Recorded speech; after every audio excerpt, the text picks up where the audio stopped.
Pues para los que no me conocen, me gustaría presentarme primero con ustedes. Mi nombre es Andrea Alarcón López, soy nutrióloga y educadora en diabetes y para mí es un gusto estar aquí en un jueves más de taller con ustedes. Y el tema del día de hoy, de lo que vamos a estar platicando, es cómo tener una mejor relación con los alimentos, el arte de poder comer con atención plena, que igual este tema es un poquito diferente a los que usualmente solemos abordar aquí en estos talleres. A veces solemos olvidar mucho esta parte, este componente como emocional con la comida y nos queremos centrar como en otros aspectos, pero también vamos a andar en esto.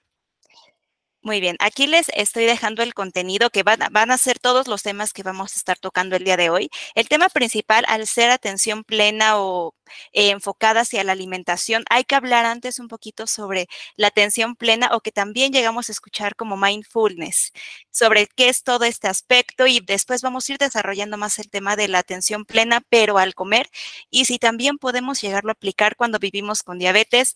También daremos algunas estrategias para también lograr percibir las señales de hambre y saciedad y también qué hacer cuando estamos percibiendo algún tipo de hambre emocional o este comer emocional. Ok, primero que nada, ¿qué es la atención plena o el mindfulness? Pues este va a ser un estado de conciencia que va a surgir del prestar atención en el momento presente sin que emitamos ningún juicio. Y con respecto a algunos antecedentes que me gustaría comentarles, es que la atención plena proviene de las enseñanzas budistas, que de hecho en el idioma Pali, que es un idioma índico, esta palabra sati significa conciencia. Y esta palabra sati fue traducida al inglés como mindfulness en este libro que podemos ver aquí en pantalla, que se llama El milagro del mindfulness, que lo escribió este monje budista Thich Nhat Hanh, que igual se los recomiendo ampliamente. Es muy fácil igual de leer. ¿Y qué pasa con esta parte del mindfulness y su aplicación también en la ciencia? Aquí estamos viendo al doctor John Kabat-Zinn. Él es uno de los pioneros del estudio de mindfulness, pero en el campo de la salud. Y él, junto con su equipo de trabajo, alrededor de los años 80, empezó a emplear la atención plena como una estrategia o herramienta terapéutica en el hospital de la Universidad de Massachusetts en Estados Unidos. Y a partir de esto, como vieron, pues muchas mejoras en todos los pacientes implementaron o más bien desarrollaron el programa que aquí en las siglas lo pueden ver como MBCR, que significa Programa Basado en Mindfulness para la Reducción del Estrés. Esto es con el objetivo de ayudarle a todas las personas a poder lidiar o poder vivir de forma más plena con condiciones que generen mucho dolor o enfermedades crónicas de la salud e inclusive se ha visto que en un entorno laboral, en la parte del trabajo, ayuda mucho a mejorar la parte del estrés, la depresión y la ansiedad. Y ahora bien, ¿qué sí es y qué no es la atención plena? Porque por ahí a veces pensamos que el meditar es simplemente dejar pues la mente en blanco o es como una técnica de relajación, ¿no? Pero realmente esto no se trata de desconectarnos de la realidad o suprimir las emociones o los pensamientos, ni repetirnos muchas veces frases positivas, ¿verdad? Más bien, lo que busca la atención plena es generar un estado de conciencia profunda que permita conectar pues el cuerpo con la mente, es decir, salir del piloto automático. Muchas veces estamos pues en el momento presente, pero la mente está como enfocada en otras cosas, en otras tareas que ya hicimos o que tenemos que hacer. Y los efectos de practicarlo con regularidad, pues nos ayuda muchísimo a mejorar la función inmune, también con temas de ansiedad, a mejorar el estado de ánimo, también favorece una mayor concentración, creatividad y también se ha visto que puede mejorar síntomas de ansiedad, depresión y angustia relacionada con el diagnóstico de diabetes. ¿Y cómo se puede practicar de forma muy general esta parte de la atención plena, mindfulness? Pues esta práctica consiste en enfocar nuestra atención en un objeto determinado que suele ser principalmente la respiración, pero también vamos a estar percibiendo o vamos a tener esta atención en las sensaciones corporales, los pensamientos y las emociones. Y esto no se trata ni de suprimirlos de nuevo, ni de engancharnos pues con todas estas sensaciones, pensamientos o emociones, sino más bien de poder aceptarlos y poder dejarlos ir con amabilidad para redirigir toda nuestra atención a la respiración. Y si bien esta parte de la atención plena es una capacidad que todos podemos desarrollar y la podemos practicar de muchas formas. Hay prácticas que son formales, como es el meditar, los escaneos corporales, que igual es otro tipo de meditación, las caminatas conscientes, también hacer yoga y dentro de otras prácticas informales que ya sería la aplicación a nuestras actividades de la vida diaria, aquí ya es donde estamos metiendo la parte de la alimentación, que esto también se puede, sin duda alguna, aprender. Así que ahora sí ya vamos a entrar con todo. ¿Qué es esto de la alimentación consciente o mindful eating? Pues es igual la aplicación de la atención plena, pero hacia los pensamientos, las sensaciones corporales, las emociones y comportamientos, pero que se relacionen con la alimentación.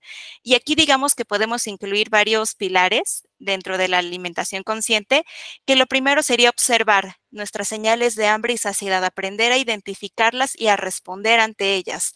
También identificar posibles detonantes que nos generen un comer, como por ejemplo la publicidad o por ejemplo también nuestras emociones o ver los tamaños ya más, las porciones más incrementadas cuando pues solemos ir a un restaurante, ¿no? Por ejemplo, también en los cines. También implica el poder percibir todas las propiedades sensoriales de los alimentos, como saborear las texturas, los aromas, los sabores, y otro componente también importante sería el no juzgar.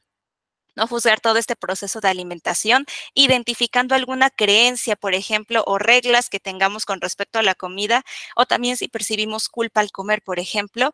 Y sin duda alguna, la parte más importante es estar presentes durante pues, nuestro acto de comer. Y para poder lograr esto, lo que más se suele hacer dentro de esta práctica de alimentación consciente es el control de la respiración previamente y también durante la comida, para que esto nos permita poder llevar toda nuestra atención hacia la experiencia al comer y también salir de este piloto automático que a veces como que la gente o también solemos comer por solamente comer o por la costumbre. ¿Y cuáles son algunos de los beneficios de practicar de forma más regular la alimentación consciente? Primero, se ha visto en estudios que puede mejorar la elección de los alimentos, que tengamos esta tendencia a elegir alimentos que sean mucho más saludables, que mejoren nuestra salud. Puede disminuir también el comer emocional, mejorar la relación con los alimentos, es decir, que también no tengamos tanta culpa al comer, por ejemplo. Frena también el piloto automático, es decir, como cuando estamos viendo la tele y empezamos a comer simplemente porque es la costumbre, ¿no? Hace que también podamos frenar esa parte y tomar decisiones mucho más conscientes. Y también puede reducir la frecuencia y la gravedad de atracones en personas que presentan algún trastorno por atracón. Y aquí les estoy colocando algunas diferencias que podemos encontrar entre quienes comen con plena atención, que sería mindful eating, que es comer con conciencia plena, versus cómo sería comer, pero sin conciencia. Las personas que comen con conciencia son capaces de identificar las señales de hambre y de saciedad, utilizan todos los sentidos para poder elegir alimentos que sean satisfactorios, pero que también nos nutran, son capaces también de identificar detonantes que les hagan comer en exceso, como platicábamos hace rato, ¿no? Como la publicidad o los tamaños más incrementados de las porciones en los restaurantes. No etiquetan a los alimentos como buenos o como malos, simplemente reconocen que la comida es comida sin etiquetas y prestan atención a todo el proceso de la alimentación. Y versus qué pasa con quienes comen sin conciencia, suelen basar su alimentación en factores externos, es decir, como en que ya les toca comer a X horas sin tomar en cuenta si tienen o no hambre, o en emociones, por ejemplo, o cuestiones sociales, porque la demás gente está comiendo y también como que eso nos incita a comer. Tampoco son capaces de identificar las señales de hambre y de saciedad, y también esto es lo más común, que solemos realizar otras actividades mientras comemos, como hablar por teléfono o ir manejando, ver la televisión, trabajar enfrente de la computadora. Todo esto pues nos va a desconectar de toda nuestra experiencia al comer. Y también por esta misma razón, el comer sin conciencia hace que comamos en piloto automático y continuamos comiendo a pesar de pues ya estar físicamente satisfechos. Así que aquí pues yo les invito a hacer como este ejercicio pues breve de reflexión de que logren identificar cómo está siendo actualmente su alimentación, cómo la están percibiendo. Y bien, ahora sí, lo que más nos importa, ¿yo puedo practicar entonces esto de la alimentación consciente si vivo con diabetes? Pues la respuesta en este caso es sí. Aquí yo les coloqué algunos estudios que son recientes, obviamente están en inglés, pero estos estudios nos dicen que efectivamente hay bastantes beneficios de aplicar la alimentación consciente en nuestra vida diaria e inclusive se ha visto que puede mejorar pues la adherencia también a todo el tratamiento nutricional que estamos siguiendo. Y con esto aquí yo les quería enseñar un breve diagrama que lo adapté al español, lo tomé igual del artículo que logran ver al pie de página, en donde podemos ver a simples rasgos cómo todos los componentes de la alimentación consciente, que es comer lento, el percibir las señales de hambre y saciedad, el utilizar todos nuestros sentidos al comer, la aceptación, que es aceptación hacia los antojos sin que los rechacemos o también sin que como que nos inclinemos a ellos sin que los escuchemos, pero de forma impulsiva, como en piloto automático, pues. Y también esta parte que dice descentramiento. Esto significa que nos separamos de la parte de las emociones y los antojos al comer. Todo esto nos hace ser más capaces de tomar mejores decisiones al comer, frenando la alimentación en piloto automático, del comer en exceso y también favorece que percibamos las señales de hambre y de saciedad, que como logran ver aquí al final, pues hace que terminemos comiendo menor cantidad de alimentos, disminuyendo o mejorando también el control del peso corporal y también con ello mejorando el control de la glucosa. Que esto último que mencioné es bien importante porque el que la alimentación consciente nos ayude a poder controlar el peso corporal, esto no significa que sea una dieta más. De hecho, la alimentación consciente es todo lo contrario, busca que rompamos con este ciclo de dietas muy restrictivas, que de hecho aquí en esta imagen que logran ver en mi pantalla, les estoy mostrando cómo es este ciclo de dietas, ¿no? Que normalmente todo surge con una fuerte necesidad de controlar el peso corporal, nos empezamos a restringir, viene la privación física y mental, y como todo lo que pues es prohibido tiende a hacerlo más tentador, pues solemos romper la dieta y es cuando viene el comer en exceso o en algunas personas estos atracones. De ahí pues viene la parte de la culpa y la confusión de cómo comer, recuperamos el peso que perdemos y sigue este ciclo, ¿no? Que solamente nos llena de angustia y a la larga, pues estar atrapados pues en este ciclo de dietas muy restrictivas puede hacer que a partir de diferentes mecanismos que son los que estamos viendo descritos aquí en pantalla, haga que sea mucho más difícil sostener una dieta restrictiva y que a la larga terminemos recuperando el peso que perdimos e inclusive más. Así que más bien lo que nos invita la alimentación consciente es a poder conectar con toda la información que viene del exterior y la del interior. Esto significa, información del interior significa el poder conectar con nuestras señales de hambre y de saciedad, con la cuestión también de nuestras emociones, por ejemplo, los alimentos que nos gustan y combinarlo con la información del exterior, es decir, con toda la información que vamos aprendiendo sobre nutrición, nuestro contexto cultural, por ejemplo, para que a partir de esto nos podamos hacer todas estas preguntas que vemos aquí para que podamos guiar mejor nuestra alimentación. Esto es porque la comida debe de ser con atención e intención. Y ahorita quisiera que exploráramos un poquito más este ciclo de la alimentación consciente, el por qué comemos, cuándo, el qué, el cómo, el cuánto y el dónde, porque hacernos todas estas preguntas nos puede ayudar a ver qué parte de nuestra alimentación hay que mejorar también. En relación al por qué, aquí sería muy bueno que también nos preguntáramos si somos conscientes de las razones por las que estamos comiendo, si identificamos que estamos comiendo de verdad cuando tenemos hambre o si es por algún detonante, ¿no? Como alguna emoción o también por el simple hecho de ver la comida, ¿no? Cuando estamos en alguna reunión. También preguntarnos, ¿me encuentro comiendo cuando no tengo hambre? El por qué el por qué, las razones detrás del por qué estamos comiendo. En cuanto al cuándo, aquí sería preguntarnos si somos capaces de identificar estas señales de hambre y qué podríamos también hacer para sobrellevar más efectivamente algún detonante que nos haga comer, pues, de forma emocional. En cuanto al qué, aquí es esta parte la exploramos mucho más en el área de nutrición, qué solemos comer habitualmente y también qué áreas de la alimentación podemos mejorar. Y sobre todo, creo que esta preguntita hasta la coloqué en rojo y en negritas, ¿qué puedo comer que pueda nutrir a mi cuerpo? Recordando que todo esto es en pro de mejorar nuestra salud y como una herramienta de autocuidado. En cuanto al cómo, aquí sería preguntarnos cómo estamos comiendo. ¿Solemos hacer otras actividades mientras comemos? Es decir, esta parte de la multitarea, como trabajar o escribir o ver la televisión. ¿Solemos hacer este tipo de cosas cuando comemos? Y también aquí prestar mucha atención a la velocidad con la que estamos comiendo. Percibimos que comemos muy rápido o muy lento. ¿Cómo es nuestra velocidad al comer? En cuanto al cuánto, aquí hace referencia a cuánta cantidad de alimento estamos consumiendo.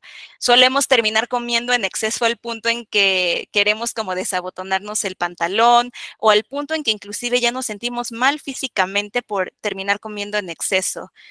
En cuanto al dónde, esta pregunta, aquí podemos explorar varias cosas, desde dónde estamos comiendo de pie, por ejemplo, en nuestro carro, tenemos un lugar designado para comer, por ejemplo, y también dónde estamos invirtiendo toda esta energía que proviene de los alimentos. ¿Realizamos actividad física o somos personas pues un poquito más sedentarias sin actividad, por ejemplo? Y ahora bien, todo esto para poder ser capaces de lograr percibir nuestras señales de hambre y saciedad, toda esta es una capacidad con la que todos nacemos que se llama conciencia interoceptiva. Es la capacidad para percibir las señales físicas provenientes de pues, nuestros órganos. Gracias a esto somos capaces de percibir ciertas emociones. Por ejemplo, cuando estamos ansiosos, pues percibimos como taquicardia, ¿no? Sudoración. También pues, somos capaces de percibir diferentes estados físicos como las ganas de ir al baño, ¿no? Que solemos sentir la vejiga llena. Y lo más importante de lo que estamos platicando ahorita es que también somos capaces de percibir estas señales biológicas de la alimentación, que es la parte del hambre y la saciedad, que en conjunto ambas son las que nos permiten regular la ingesta de alimentos. Y un dato un poco interesante que igual me gustaría compartir con ustedes es que las personas que suelen tener mayores preocupaciones con respecto a su peso corporal o su figura, o que también tienden a comer de forma un poco emocional, tienen un poco más de dificultad para poder percibir estas señales corporales. Que también esto es muy importante, aunque percibamos que no somos capaces de identificarlas al 100%, esto siempre se puede trabajar para poder mejorar igual esta percepción. Y antes de continuar, pues quisiera que pudiéramos definir algunos conceptos. Muchas veces creemos que el hambre y el apetito son exactamente lo mismo, pero son cosas completamente diferentes. El hambre es una sensación fisiológica que se va a producir en respuesta a la falta de energía, es decir, calorías y nutrientes que va a desaparecer conforme vayamos comiendo. Mientras que el apetito, esto es más que nada los antojos que pueden ser específicos o estas ganas como de comer algo, lo que sea. Y esto va a estar guiado más que nada por pensamientos, el ver los alimentos, olerlos o ciertos hábitos que ya tengamos engranados. Y la saciedad, cuando yo hablo de saciedad, me refiero a esta sensación de plenitud que va a frenar la ingesta de los alimentos debido a que ya tenemos suficiente energía y nutrientes en el cuerpo. Y ahora bien, esta parte del hambre y la saciedad se escucha igual muy fácil quizás, pero es todo un proceso muy complejo que ocurre en el cuerpo. No quiero igual como confundirnos un poquito con todos estos mecanismos, pero con esta diapositiva lo que pretendo explicar es que todo este mecanismo de hambre y saciedad se regula a nivel del cerebro, en la sección del hipotálamo, que es esta zona que tenemos aquí. Aquí se va a integrar toda la información que viene del estómago, de nuestros intestinos e inclusive también de nuestro tejido graso. Todas estas partes del cuerpo van a liberar ciertas hormonas que van a viajar hasta el cerebro y van a ser capaces de que frenemos la ingesta de alimentos o que también nos inviten a comer. Eso es por la parte física de lo que pasa con el hambre y saciedad, pero la conducta alimentaria, este acto de comer es sumamente complejo y no solamente interviene la parte fisiológica, también hay otros factores como los hábitos que tengamos, también las creencias que tenemos alrededor de la comida y factores sensoriales. Es decir, las propiedades de los alimentos, como las texturas, los sabores, los aromas, por ejemplo, de los alimentos. Y ya que ahorita platicamos sobre cómo es este mecanismo de hambre, los beneficios también de la alimentación consciente, quisiera también que platicáramos un poquito más sobre los tipos de hambre, porque hay varios tipos de hambre y aquí es esta pregunta de qué tipo de hambre tienes cuando dices que tienes hambre. En el libro de Jan Chosen-Weiss, que igual ella es una pediatra, ella nos describe 7 tipos de hambre. Es importante que platiquemos acerca de ellos para ser capaces de identificar estos detonantes que nos invitan a comer y evitar reaccionar a este tipo de hambres de forma impulsiva. El primero sería el hambre visual. Este tipo de hambre se ve cautivada por los ojos, que esta nos convence de seguir comiendo a pesar de que ya estamos físicamente satisfechos. Aquí yo les estaba colocando 2 imágenes en donde podemos ver que una, pues hay un pastel que hasta se antoja mucho, está muy decorado, hay diferentes texturas, diferentes colores y todo se ve muy bien acomodado. Pero si podemos ver la otra imagen del lado derecho, yo en lo personal ni siquiera identifico bien qué platillo es, de qué postre me están hablando y no me invita mucho a comerlo. Esto significa que el simple hecho de mirar anuncios publicitarios o hasta la carta de postres que tiene imágenes nos puede como generar esta hambre, nos puede abrir como el apetito. A veces cuando decimos que siempre hay un como segundo estómago para el postre, ¿no? Así que para poder satisfacer esta parte del hambre visual, aquí sería importante cuidar la presentación de nuestros platillos. No solamente servirnos la comida amontonada en un plato y sin todos con los colores muy planos, ¿no? Aquí estaría muy bien que podamos integrar diferentes texturas, diferentes colores a un plato. Por ejemplo, no va a ser lo mismo que se sirvan una pechuga asada que es como blanco, por ejemplo, con jícama y con papa, que iguales son alimentos muy saludables, pero si se fijan y si lo piensan, todo es de color blanco. Diferente a que si integramos otros alimentos que den colores diferentes y hasta texturas diferentes que nos inviten mucho más a comer.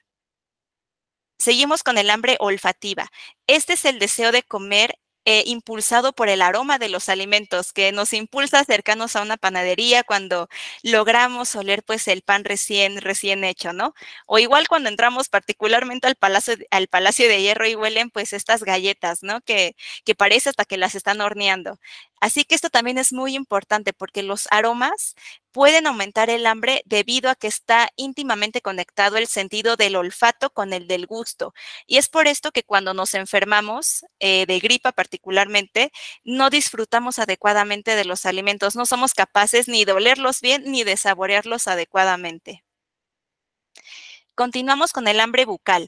Este va a ser el deseo de la boca particularmente por experimentar placer a través de los alimentos, que esto va a depender mucho de gustos personales, de los hábitos y aspectos culturales.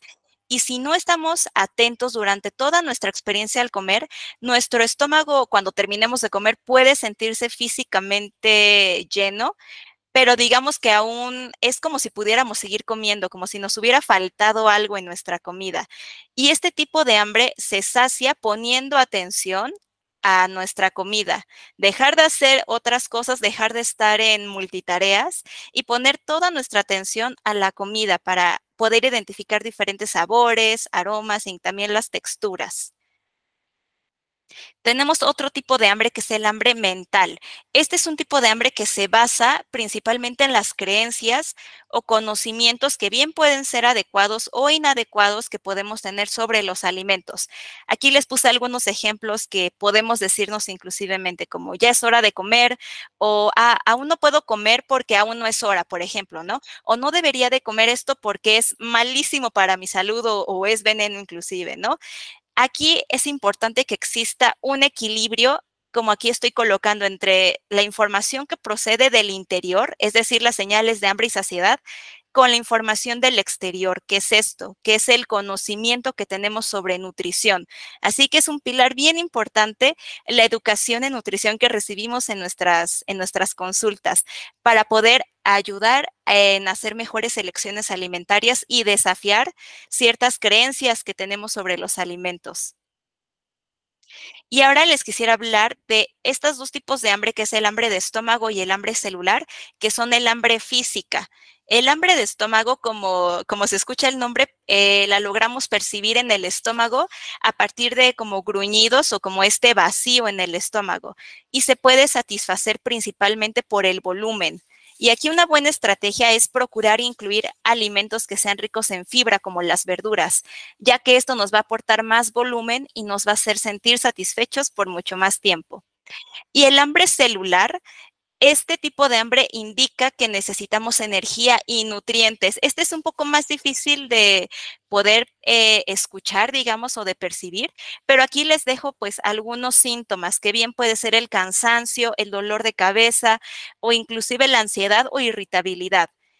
Para este tipo de hambre, yo sí les sugiero que también puedan medirse sus cifras de glucosa, porque igual pueden confundirse estos síntomas con una hipoglucemia. Así que aquí les invito también a que revisen sus glucosas y están percibiendo estos síntomas. Pero aquí lo que quiero que se logre entender es que el hambre de estómago y el celular es el hambre física.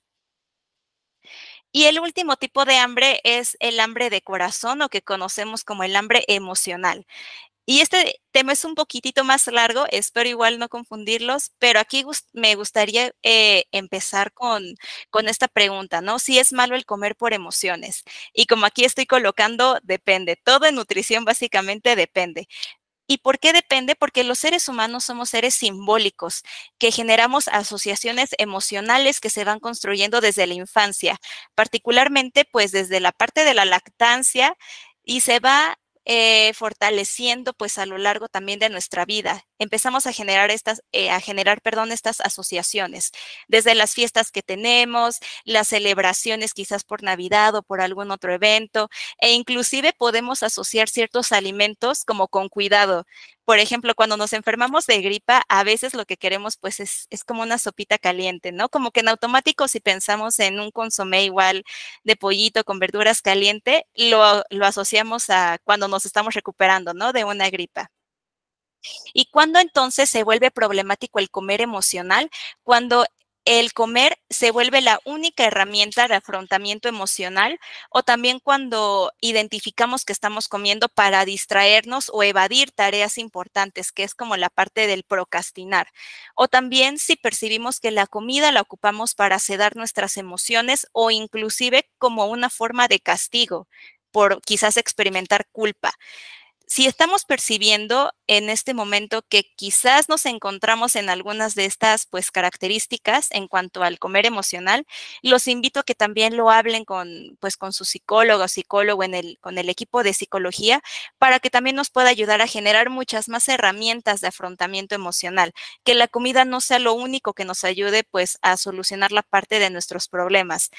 Porque evidentemente el comer por emociones o el comer emocional puede generar culpa al comer y hasta disparar el comer en exceso y en algunas personas inclusive puede generar esta parte de tener atracones. Así que aquí nada más me gustaría terminar esta diapositiva mencionando que la comida jamás va a ser el problema. Aquí el problema es que tratemos de solucionar nuestros problemas pues con la comida.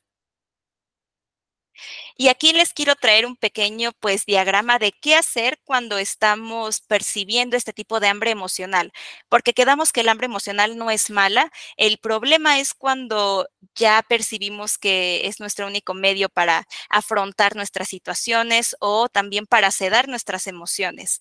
Este diagrama que aquí se los traigo, que hizo una asociación que se dedica a difundir temas de mindfulness, lo abrevia como RED, que es una nomenclatura, que la R corresponde a respira, la E a explora y la D de decide. El primer paso sería pues respirar. Aquí la clave siempre para todo lo que es la atención plena al comer sería la respiración. Y aquí sería pues respirar y conectar con las sensaciones que tenemos en este momento para poder salir del piloto automático y poder tomar decisiones pues más informadas, vaya. El segundo paso de explora es explorar qué tipo de hambre estoy percibiendo en este momento.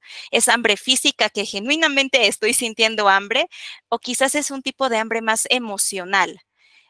Y ya dependiendo aquí de lo que estemos percibiendo, viene el tercer paso, que es la D de decide. Decidir con amabilidad, esto es muy importante. Independientemente de lo que decidamos hacer, tiene que ser sin algún juicio ni recriminación. Si estamos percibiendo el hambre física solo se trata comiendo. No se va a tratar mascando chicle, ni tomando agua, ni cepillándonos los dientes, ni haciendo otra tarea para evadir el hambre. Así que aquí solamente es comiendo y tratar pues de estar conscientes durante este acto de comer. Evidentemente igual sin culpa, pero si percibimos que estamos aquí más bien presentándonos ante un comer más emocional, los invito a que también podamos reflexionar cómo se están sintiendo en ese momento y qué necesitan genuinamente en ese momento y probar diferentes pues estrategias, por ejemplo, poner música o quizás tomarse una ducha caliente o quizás inclusive oler velas como tipo aromaterapia, llamarle a algún amigo, abrazar a alguna mascota. Inclusive el contacto con la naturaleza nos puede ayudar, pero si vemos que ninguna de estas estrategias nos está funcionando y queremos pues inclinarnos por el comer, que sepan que tampoco esto es algo negativo. Si elegimos comer, hay que hacerlo igual con atención plena, completamente. Y ahora bien, ya que vimos qué hacer ahorita con el comer emocional, ahora, ¿cómo vamos a lograr identificar el hambre física? Que debe de ser por lo principal, por lo que deberíamos de guiar nuestra alimentación. Aquí yo les estoy presentando una escala de hambre y saciedad que prácticamente va del 0 al 10. Y aquí vamos a ir desglosando del lado izquierdo cómo se va percibiendo cada nivel de hambre y de saciedad. Empezaremos con la parte del hambre, que va, digamos, del 0 al 5 y lo vamos a ir clasificando. La primera clasificación es la parte de estar hambrientos. El nivel 1 es estar dolorosamente hambriento. En este nivel 1 podemos percibir náuseas, mareos, gastritis, reflujo o inclusive ansiedad. Si seguimos avanzando en un nivel 2, aquí podemos presentar somnolencia, dolor de cabeza o sensación de vacío que puede llegar inclusive a ser dolorosa y mucha irritabilidad. Yo no les recomiendo como que estemos comiendo en estos niveles porque entre más estemos inclinándonos a un nivel 0 de la escala de hambre y saciedad, será más difícil poder controlar el tamaño de las porciones que estamos consumiendo y es más probable que terminemos en el otro extremo, en un nivel 10, sin poder controlar lo que estamos comiendo porque es un hambre voraz. Lo que se recomienda en cuanto a la alimentación es comer cuando percibimos un hambre más cómoda, que usualmente es un nivel 3. Este nivel 3 es un hambre, como aquí dice, un hambre más gentil. Aquí podemos presenciar gruñidos o como murmullos en el estómago, una ligera sensación de vacío e inclusive dificultad para concentrarnos. El nivel 4, que aquí sería un hambre sutil, como cuando apenas estamos empezando a percibir el hambre, aquí podemos empezar a experimentar pensamientos sobre la comida y también comenzar a percibir esta sensación de vacío en el estómago. Si continuamos avanzando aquí en esta escala, llegaríamos al nivel 5, que es neutral. Es decir, no tengo hambre, pero tampoco tengo saciedad. Aquí no hay ninguna de ambas sensaciones. Aquí, por ejemplo, yo no los invito a comer, vaya, porque todavía tenemos energía en el cuerpo. Yo les invitaría a comer más que nada en un nivel 3, pero aún así todo esto es de cuestión personal, que experimenten igual qué pasa cuando comen en un nivel 3 o qué pasa cuando comen en un nivel 4, por ejemplo. Y ahora con la parte de la saciedad dentro de esta escala, que avanzaríamos del nivel 6 ya al nivel 10, empezamos con la parte de saciedad cómoda. El nivel 6, que es una saciedad más gentil, apenas, perdón, una saciedad leve, perdón, aquí empezamos a comenzar a sentir un poquito de peso en el estómago, pero quizás todavía podríamos seguir comiendo, todavía no es suficiente. En cuanto se recomienda ya parar de comer ya en un nivel 7, que aquí ya es cuando ya empezamos a tener una saciedad gentil, ya tenemos un buen sabor de boca, percibimos bienestar general, inclusive nos sentimos con energía y satisfechos. Esta sensación de peso en el estómago que no es incómoda. Pero si seguimos avanzando en esta escala, podríamos llegar a un nivel 8, que es cuando ya estamos un poquito llenos, que es esta sensación de saciedad poco cómoda y donde quizás tengamos estas ganas de desabotonarnos el pantalón, ¿no? Que esto a veces es muy común que pase. Si seguimos avanzando, llegamos a una llenura incómoda. Aquí ya también podemos tener un nivel 9, Aquí ya podemos empezar a experimentar inclusive flatulencias, pesadez abdominal y reflujo. Y si ya llegamos al nivel 10, aquí ya nos sentimos extremadamente llenos al grado de que esto genera mucho dolor y nos podemos sentir enfermos y con náuseas. Aquí la cuestión es tratar de estar pues en un espectro de entre un 3 y un 7, evitando los extremos, tanto de llegar al 0 en la escala de hambre y de evitar también llegar a un nivel 10 en la parte de la saciedad. Que esto creo que se ejemplifica mejor con este péndulo, que esta escala de hambre y saciedad es como un péndulo. Entre más jalemos el péndulo de hacia un extremo como hacia la parte de un nivel 0 en cuanto al hambre, más va a ir o va a correr del otro lado este péndulo hacia la llenura incómoda. Va a ser más difícil controlar las cantidades que estamos consumiendo. Así que aquí yo les dejo algunas preguntas que son más como de autorreflexión para que puedan valorar cómo está siendo su alimentación actualmente. Por ejemplo, aquí tenemos en qué número sueles estar cuando te sientas a comer. O puede ser que ni siquiera lo hayas pensado en algún momento, ¿no? También, ¿eres capaz de identificar los distintos niveles de hambre o quizás solamente logras identificar ya el hambre extrema cuando estás a punto de comerte hasta el brazo, ¿no? Lo tercero sería, ¿cómo sueles calificar tu saciedad al terminar de comer? ¿Sueles terminar incómodamente lleno o igual y todavía ni siquiera estabas satisfecho o te sientes bien? ¿Cómo lo logras identificar? El punto 4, ¿sueles comer cuando no percibes hambre física? Que esto también es muy común, que a veces comemos por hábito, simplemente porque tenemos que comer, ¿no? El quinto punto o la quinta pregunta sería, ¿percibes que terminas de comer hasta sentir una llenura físicamente incómoda? Que esto suele pasar, como les digo, cuando jalamos el péndulo más hacia un extremo, ¿no? Cuando estamos muy, muy hambrientos, no podemos controlar esta parte de las cantidades. Y la sexta pregunta, ¿he notado o han notado que surgen pensamientos que hacen que la experiencia de comer sea poco agradable?